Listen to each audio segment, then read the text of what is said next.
بسم اللہ الرحمن الرحیم قال اللہ تبارک و تعالی فی الکلام المجید والفرقان الحمید وَاعْلَمُوا أَنَّمَا أَمْوَالُكُمْ وَأَوْلَادُكُمْ فِتْنَةٌ وَأَنَّ اللَّهَ عِنْدَهُ أَجْرٌ عَظِيمٌ صدق اللہ العظیم اللہم صلی وسلم دائما ابدا علی حبیبک خیر الخلق کلہم۔ یہ پارہ نمبر 9 ہے اور سورۃ انفال کی آیت مبارکہ 28 ہے، جس میں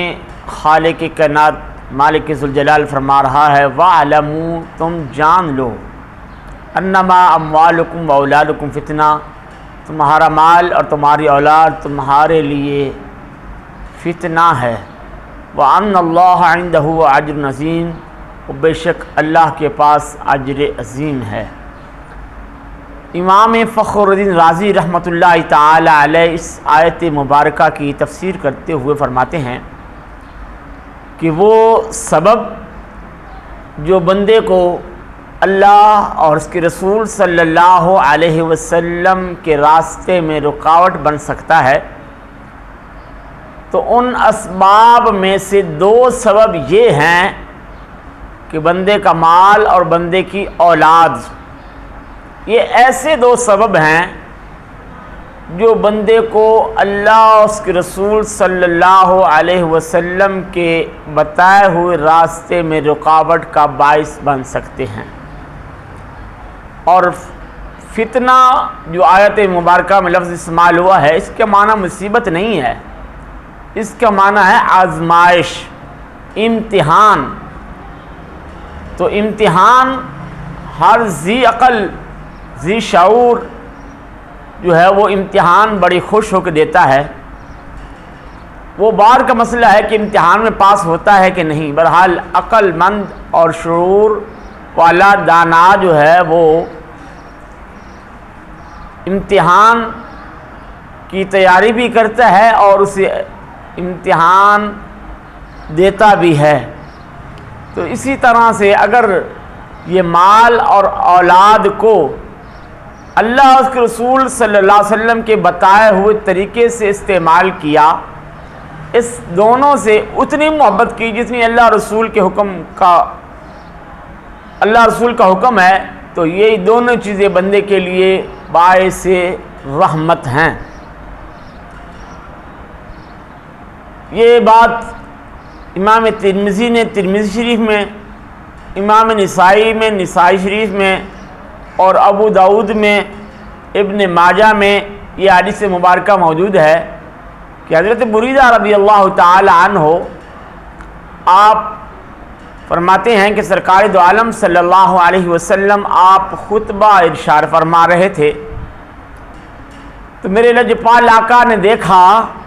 کہ سامنے سے حسنین کریمین طیبین طاہرین تشریف لا رہے ہیں، کبھی زمین پر تشریف فرما ہوتے ہیں، کبھی اٹھ کر پھر چلنا شروع کر دیتے ہیں۔ سرور کونین، امام الانبیاء، تاجدار ختم نبوت، شاہ دو سرا، سرکار کائنات صلی اللہ علیہ وسلم، آپ نے خطبہ جو ہے وہ اس کو چھوڑا اور تشریف لے گئے اور میرے آقا کریم نے اپنے دونوں پھولوں کو اٹھایا اور دوبارہ پھر آگے خطبہ شروع کر دیا۔ تو فرمایا کہ اللہ نے سچ فرمایا ہے وَاعْلَمُوا أَنَّمَا أَمْوَالُكُمْ وَأَوْلَادُكُمْ فِتْنَةٌ، کہ تمہارا مال اور تمہاری اولاد تمہارے لیے آزمائش ہے۔ اگر یہ چیز دونوں اللہ رسول کے حکم کے مطابق ہو تو پھر یہی بندے کے لیے باعث جنت ہے۔ جیسے حضرت عثمان غنی رضی اللہ تعالی عنہ آپ سرکار کائنات کے پاس بیٹھے ہوئے تھے، ایک بچی آئی رونے لگ گئی، سرکار نے پوچھا کیا بات ہے؟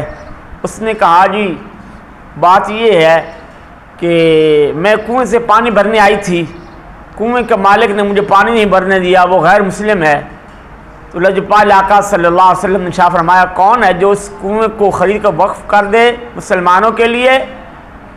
اور میں اسے جنت کی بشارت دیتا ہوں۔ جناب عثمان غنی رضی اللہ تعالیٰ عنہ گھر تشریف لے گئے اور آپ نے پیسے اٹھائے اور جا کے اس کنویں کے مالک کو دیے اور کنواں وہ خرید کر مسلمانوں کے نام وقف کر دیا، جب آئے تو رسول اللہ صلی اللہ علیہ وسلم نے جنت کی بشارت دی۔ اور دوسرا صدیق اکبر رضی اللہ تعالی عنہ، آپ نے بھی مال خرچ کیا، جس طرح حضرت بلال حبشی رضی اللہ تعالی عنہ کو آپ نے خریدا تھا، تو جس سے خریدا تھا وہ تھا امیہ، اور اس نے بہت سارا مال مانگا، ایک غلام بھی مانگا، پیسے زیادہ مانگے، تو جناب صدیق اکبر نے سب کچھ دے کے اور جناب بلال کو لے لیا۔ وہ بلال پھر شان یہ بنی کہ جب زمین پہ چلتے تھے تو چلنے کی آواز جنت میں جاتی تھی، وہ مقام ملا۔ کسی شاعر نے کہا، خوب کہا تھا، جب تک بکے نہ تھے کوئی پوچھتا نہ تھا، تو نے آقا خرید کر انمول کر دیا۔ تو بہرحال میں دعا کرتا ہوں رب ذوالجلال ہم سب کو مال سے بھی اور اولاد سے اتنی محبت کرنے کی توفیق عطا فرمائے جتنا اللہ اور اس کے رسول نے حکم دیا ہے۔